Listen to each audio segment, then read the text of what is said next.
Na mpango wa uzalishaji wa megawati 58 za umeme katika eneo lenye utajiri la joto ardhi la Naivasha unaning'inia kutokana na kuingiliwa kwa kisiasa na wanasiasa kutoka kaunti ya Narok.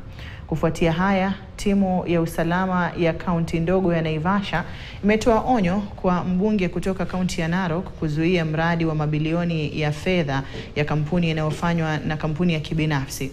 Mbunge huyo na baadhi ya wandani wake wameshtumiwa kwa kuingilia mradi huo unaotaka kufyonza visima 14 vya visima ili kuzuia ama kuuzwa kwa KenGen na kusababisha kucheleweshwa kwa mradi huo.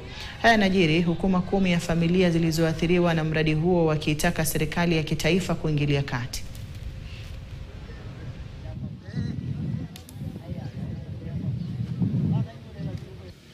Na kitu moja ambacho tunataka kueleza serikali ama tunataka kuambia rais, sisi ni watu wako na sisi tumekuchagua, na haina haja mjumbe mwingine kutoka katika eneo lingine ambao yeye sio kiongozi wetu, ambao anakuja kutusumbua hapa na kuja kuleta watu wake wakuje wa benefit katika miradi ambayo imekuja katika maboma zetu.